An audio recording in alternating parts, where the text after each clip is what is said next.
My name is Jason Miller, 32 years old. I married the love of my life, and this year marks our 3rd anniversary. My wife, Emily, was a junior at the company, and I fell for her the day she was assigned to my department. Gradually, we got closer, and a year after we met, we started dating. After 2 years of dating, we happily got married. I adored Emily. Emily responded sincerely to my love, and we were living a sweet, blissful married life. Until last year, out of nowhere, Emily's attitude changed dramatically. When I used to say, "I'm heading out," no matter what she was doing, she would come running, give me a peck on the cheek, and say, "Have a great day." But now, when I say, "I'm leaving," there's no response. What in the world happened? Have you been acting a bit off lately? Is something wrong? Nothing's wrong. Hey, look at me. Come on, Emily. Don't touch me. I was bewildered by her sudden change in behavior, but her attitude towards others hadn't changed, only towards me. Amidst these confusing days, my nephew Sean celebrated his 9th birthday. We held a dinner party with my parents, my sister's family, and us. While enjoying the meal, suddenly Emily collapsed. "Hey Emily, what's wrong?" She didn't move an inch, even when I called out to her. "Mom, call an ambulance." "Emily, hang in there." "Emily, what's wrong?" "Hey, Emily." Soon after, the ambulance arrived, and Emily was quickly taken to the hospital. But she didn't wake up, even after several days. She hadn't hit her head when she collapsed. "Doctor, why isn't Emily waking up? There's no abnormality in her brain. We need to conduct more detailed examinations to know more." "Do your wife have any pre-existing medical conditions?" "No, nothing. She was perfectly healthy." "I see. For now, let's just wait for her to wake up." Time passed with nothing I could do. Confused and unsure why this happened, my nephew Sean entered the hospital room. "Jason, how's Emily?" "She's still sleeping." "Yeah. Did you come here alone?" "Yeah." Sean, who usually keeps everyone on their toes with his mischievousness, seemed unusually hesitant. "What's up?" "Well, you see, Emily left me a letter to give to you." "A letter? From Emily?" Sean pulled out an envelope, seeming unsure whether to hand it to me or not. "Here, this is it." Emily said to read it alone. "It's a promise." She said not to show it to anyone else. "Understood." When I took the letter, Sean said, "I'll come to visit Emily again," and left. I wondered why Sean was holding a letter from Emily. Though puzzled, I decided to read the letter. What could it possibly be about? A confession of an affair. But what was written there? After reading the letter, I immediately started to undress my wife. Confronted with a shocking reality, I was frozen in place. "Why didn't you tell me?" My company hires a number of new graduates every year, with a dozen or so new employees being recruited. Every year, fresh-faced newcomers are assigned to my department, but the year Emily joined, I was appointed as the mentor for the new recruits. "Hey, that new girl is cute, isn't she? You're lucky. Want me to swap with you as the mentor?" "Hey, watch your words. That's sexual harassment. Besides, we can't just change what the boss decided." Though I said that, the truth was, I found her incredibly attractive, and it was love at first sight. Emily, 3 years younger than me, wasn't extraordinarily beautiful, but her bright, sparkling eyes were charming, and her soft, sunny smile was warm. She smiled the same way at everyone, without discrimination. Her way of speaking was elegant and refined. Her voice, like the tinkling of bells, was gentle and pleasing to the ear. And to top it all off, she had a great personality. It was like a dream. Everyone was charmed by her and wanted to take care of her in any way they could. "Miss Johnson, let me carry that cardboard box for you." "Thank you, but it's okay. It's empty." "Don't worry about it." "Well, even if you don't worry, Emily might."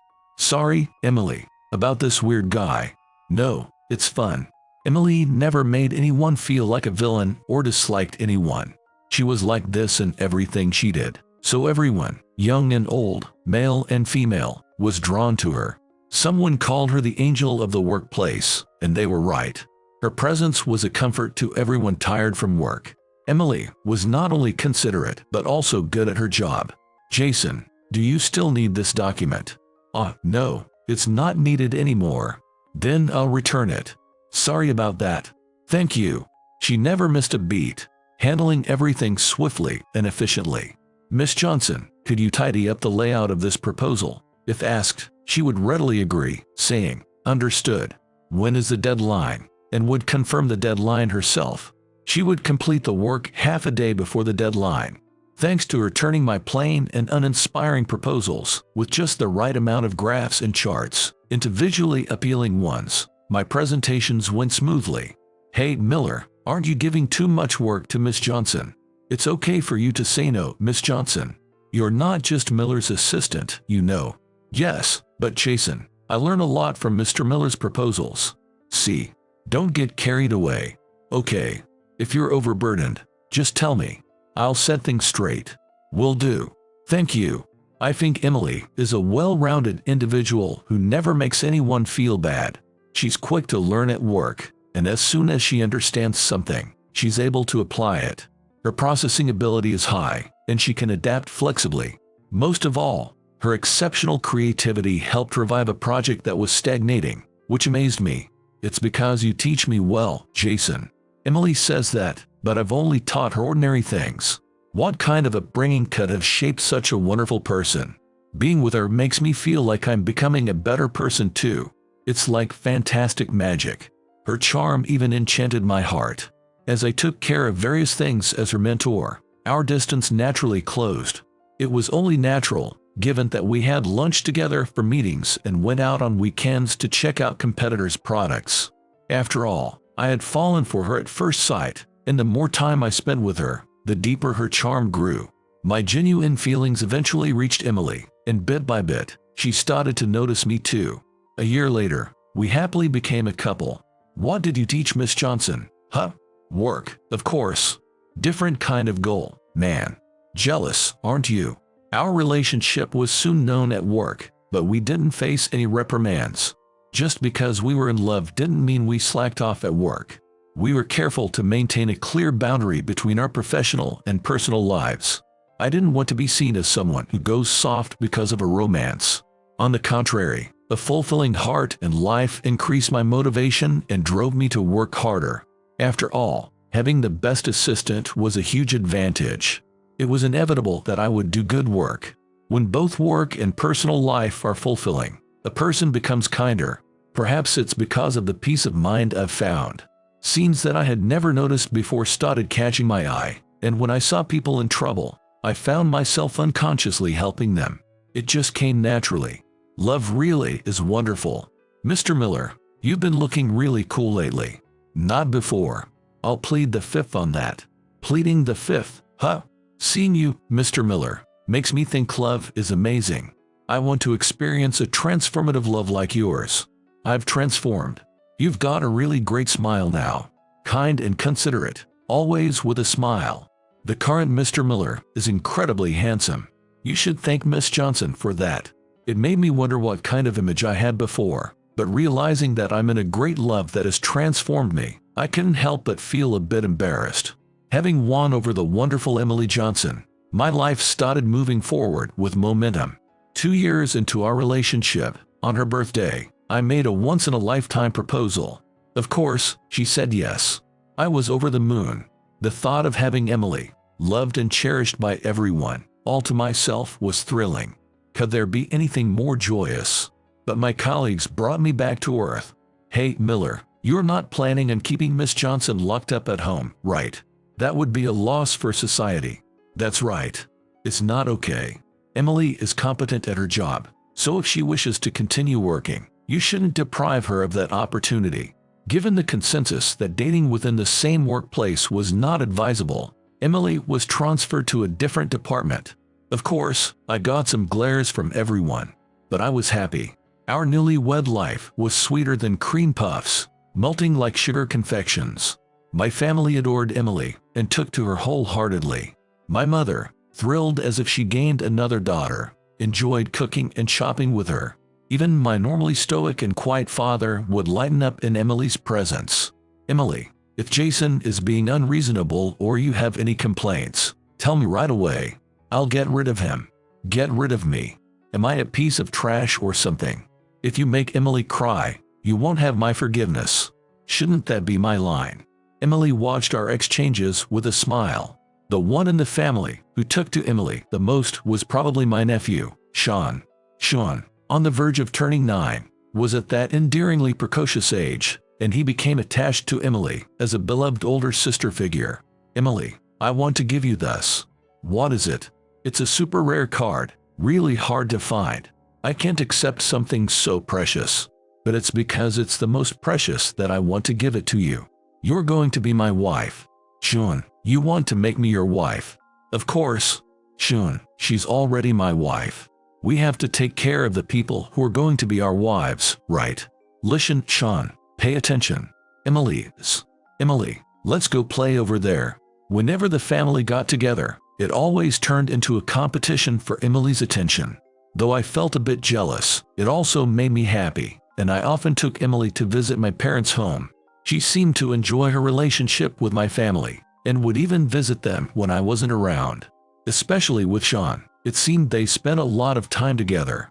This is from Sean. He made it during craft time.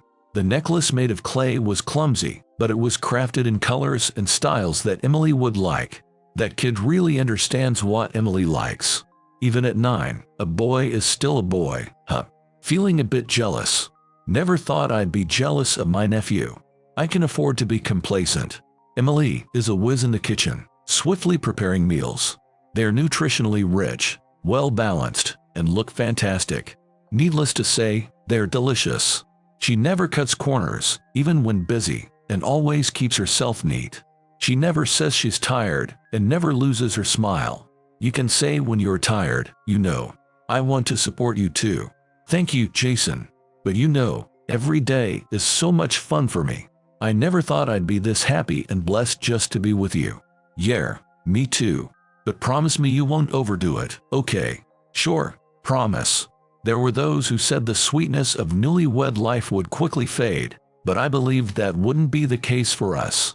I held on to that belief until that day. It came all of a sudden. One day, when I came home, Emily wasn't anywhere to be seen. Normally, she'd come to the entrance as soon as she heard the key in the lock, but that day was different. Strange, hasn't she come back yet? But her shoes are here, and the lights are on. What's going on? Emily, you're here, right? I called out, but there was no response. Could something have happened to Emily? Anxious, I rushed into the living room. Emily. I called her name again, but there was no answer. Could she have collapsed or something? As I panicked in this unusual situation, Emily entered the living room. There you are. You didn't answer, and I got worried. I spoke to her, but she didn't respond. Emily, what's wrong? Do you feel ill? Her complexion seemed off to me. It's nothing. It's nothing. But you look so pale. As I instinctively reached to check her forehead for a fever, Emily sharply slapped my hand away. Did she just slap my hand? I couldn't comprehend what was happening. This had never happened before. There's food in the fridge. Eat whatever you want. Wait, hold on. You're acting strange. Did something happen? Nothing happened. That can't be true. Something's definitely off. Shut up. Just leave me alone. Emily stormed out of the living room, leaving me standing there, stunned. I had never seen Emily raise her voice like that before. Even when she wasn't feeling well, she always managed to smile, saying she was fine. She never failed to express gratitude, even when she wasn't okay. I couldn't believe the same Emily was behaving this way. Maybe she was feeling really unwell. After all, everyone has their off days. Pressing her further might only make things worse. I told myself to wait and see, to just observe the situation for now. But the next day, and the day after, Emily's attitude remained unchanged. Not only did her attitude not improve, it worsened. Leave me alone. You're annoying. It's nothing, were the only words I heard from her. And even that was a better response. Lately, she ignored me 1 out of every 3 times I spoke. This behavior was directed only at me. At work and in public, Emily was her usual self. She brightened the atmosphere with her angelic smile and handled her tasks efficiently. I watched this Emily from a distance. Hey, Mr. Miller, do you need something from Emily? Shall I call her for you? No, it's okay. Don't worry, nobody is making a move on Emily. You can relax. It wasn't that I was worried about her being pursued by others. With a smile I could hardly see anymore etched in my mind, I headed back to my own apartment, dejected. For about a month, this impasse continued. Then, Emily started coming home late. Our dinner table became a showcase for supermarket ready-made meals. Eventually, I began preparing meals myself, including Emily's portion. Although my cooking wasn't particularly delicious, Emily always seemed to enjoy it. However, lately she hadn't even touched it. Did she dislike even the food I made? My heart grew increasingly troubled. Why has it come to this? When she stayed out without telling me, I couldn't hold back any longer and confronted her. Where were you? You didn't answer your phone. Your WhatsApp messages are still unread. What's going on? You're really acting strange. Do you have any idea how worried I've been? I grabbed her hand as she tried to ignore me and go to her room. Look at me. Ouch, let go. I'll let go if you look at me and explain what's going on. I have nothing to say to you. That can't be true. Don't raise your voice. Sorry. In a brief moment of distraction, Emily broke free from my grip and fled like she was escaping. In frustration, I blurted out something I shouldn't have. Are you cheating on me? Emily froze for a second, then glared at me with a tense look before locking herself in the room. I was at a loss. Why did this happen? Why did Emily change? Did I unknowingly do something to hurt her? Since we couldn't even have a proper conversation, there was nothing I could do. Amid these challenging days, Sean's birthday arrived. On this day, setting aside all other commitments, the entire family would gather to celebrate. Sean is the idol of our Miller family. Normally, Emily and I would excitedly choose gifts together, but this year, it seemed unlikely. Wondering what to do, I was surprised to find Emily had already prepared a present. It was sad to realize that to everyone else, Emily was still her normal self, just not to me. Happy birthday, Sean. This is from both of us. Thanks. Can I open it? Of course. Wow, this is exactly what I wanted. Thanks, Emily. Emily has a knack for choosing the perfect gifts for everyone, never missing the mark. She has this incredible ability to pick out exactly what someone wants, eliciting genuine smiles and gratitude. She's truly a genius at making people happy. I had no idea Sean wanted such a thing. How does she even find out about these things? Seeing our family's idol, Sean, so happy, and Emily, my greatest support, smiling gently, I felt a rare moment of happiness and enjoyed this blissful time. Emily's cooking is, as always, the best. Sean, do you want seconds of the burger? I do. Emily's burgers are delicious. Haha, thank you. Emily got up to serve more, heading to the kitchen. Then, suddenly, crash. Bang. What just happened? Emily knocked over the furniture around her and collapsed to the ground. Everyone was too shocked to react immediately. Time seemed to have stopped. It felt like minutes had passed, but it was only a few seconds. Hey Emily, what's wrong? There was no response from her, not even a twitch. Mom, call an ambulance. Emily, hang in there. Emily, what's wrong? Emily. Emily was taken to the hospital by ambulance and has been hospitalized since. For some days now, inexplicably, she hasn't woken up. Doctor, why isn't Emily waking up? There's no abnormality in her brain. We need to conduct more detailed examinations. Did your wife have any pre-existing medical conditions? No, nothing. She's always been healthy. I see. For now, let's just wait for your wife to wake up. It's also baffling. One incomprehensible thing after another. Is she cheating? Since that accusation, Emily and I haven't spoken a single word. To think that was our last exchange. It's unbearable. Lost in these troubled thoughts, Sean entered the hospital room. Jason, how's Emily? She seems to be still asleep. That's too bad. Did you come here alone? Yeah. Sean, usually a bundle of energy making everyone anxious, looked unusually hesitant. What's wrong? Well, you see, Emily left me a letter to give to you. A letter? From Emily. Sean hesitantly pulled out an envelope but eventually handed it to me with a resolved look. Here, this is it. Emily said to read it alone. It's a promise. She said not to show it to anyone else. Understood. I was left with more questions than answers, but as I took the letter from Sean, he said, I'll come to visit Emily again, and left. Why did Sean have Emily's letter? And why was it prepared in the first place? My confusion and anxiety only deepened.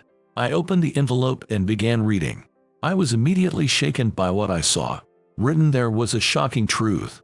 In a rush and struggling with my emotions, I tried to undress Emily. When I finally managed to lift her hospital gown, there it was, a clear surgical scar. What does this mean? Why didn't you tell me?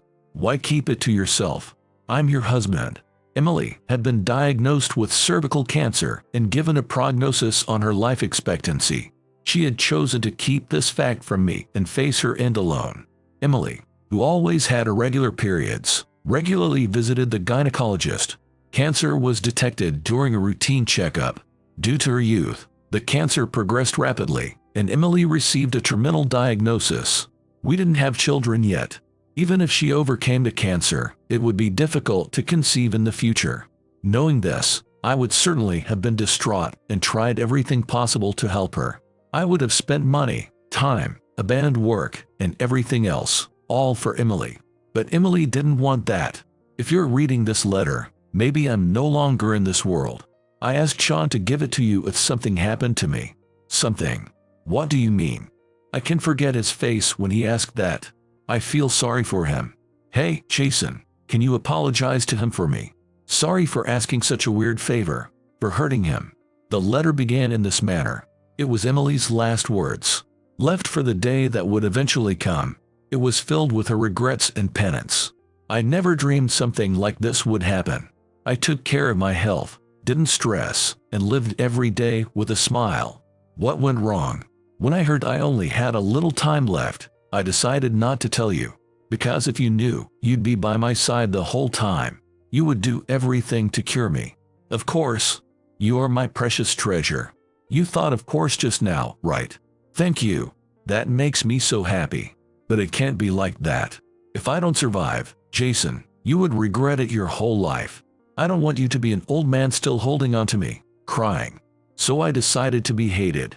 If we got divorced because you hated me, you'd forget me, right? That's why I chose to become a hateful woman. Emily's sudden change of attitude started right after her terminal diagnosis. Her unauthorized overnight stays were for treatment and surgery. There was a distinct surgical scar on her lower abdomen. Emily, did you go through all this alone? Why didn't you talk to me? I'm your husband. I want you to be happy, Jason. I wanted to be the one to make you happy, but if that's not possible, I want to set you free. I don't want to tie you down forever. So I chose to be hated. If you grew to hate me and got fed up, we could naturally part ways. Forget about me, remarry, and build a new family. I want you to always be smiling. That's why I acted out. But Jason, you didn't give up on me. I was at a loss. Even now, leaving this letter, what am I doing? Am I still being selfish? Do I not want to be forgotten? I'm sorry, Jason, for hurting you. But I loved you so much. I wanted to be with you much more, forever. Thank you for everything. Stay well. I love you from the bottom of my heart. I cried. I cried my heart out. I cried like a child, loud and unashamed. It's unfair, Emily. How can I let go of you after reading this letter? I can't. I simply can't. Wake up, Emily. I'll find a way to cure you.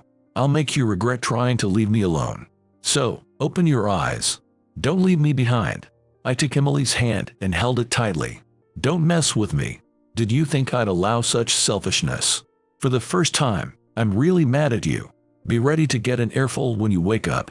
Come on, Emily. Wake up. Maybe she heard my voice because Emily's eyelids twitched and slowly opened. Jason. Yes, it's me. Do you recognize me? You collapsed during a meal. You've been asleep for 5 days. What a sleepyhead you are, Emily. Her eyes shifted to my hand. That letter. Sean brought it. You really messed up, Emily. If you leave me, I'll haunt you forever. Isn't that the wrong way around? It doesn't matter if it is. It's fine. Even in her weakness, she managed a faint chuckle. The Emily I knew and loved. Emily, don't give up. If you do, I won't forgive you. Let's find a way to beat this illness together. Together, we can find it. But no buts. Give up, and it's game over. Isn't that your favorite saying? I'm not giving up. I'll scour the globe if I have to, but I'll cure you. Thank you, Jason. After that, I spoke with Emily's primary doctor, shared everything with our family, sought second opinions, researched extensively, and scoured the internet for ways to cure Emily's illness. Everyone at work also helped. Those who had family members with cancer suggested methods that might have helped with symptom improvement. A junior colleague, fluent in foreign languages, looked up overseas treatment options. Among them, there was information about a clinical trial for a new drug. Desperate, I contacted them, and we qualified to participate in the trial overseas. The trial seemed quite tough, but Emily persevered. Without a single complaint, she dedicated herself to the treatment, always expressing gratitude to those around her. Even when in pain, Emily never lost her charming smile, becoming the idol of everyone abroad as well. "Hi, Emily. How are you feeling?" "Thank you, I'm fine. Feel like I could start running."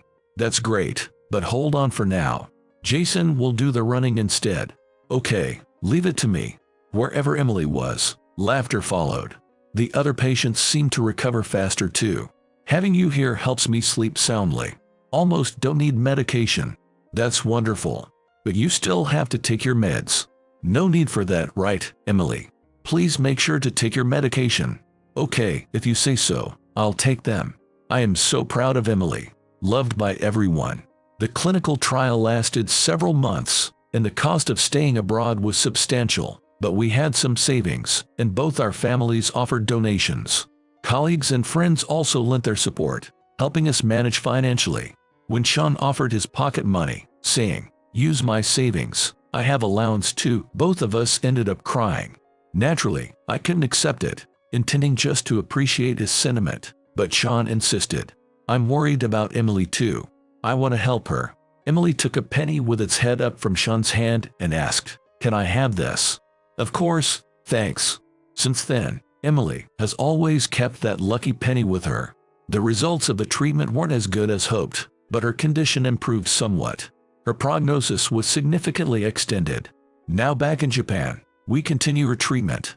At a recent checkup, the doctor was surprised to see the tumor had significantly shrunk. "It's incredible. The progression has completely stopped. Recovery is slow, but steady. If things continue this way, a complete cure might not be a dream." Really. The effects of the trial may be starting to show. Thank God. Thank you. The positivity and bright spirit that Emily shows might be boosting her immune system too. While it's not mind over matter, having a positive and cheerful outlook is indeed a key to good health. The doctor's endorsement just goes to show how much vitality and charm Emily's smile possesses. That's right. I just need to protect her smile. For her smile, I'd do anything. Jason, I feel like I might just get better like this. I can see us together even when we're old and gray. Of course. That's why there was no need to keep it a secret.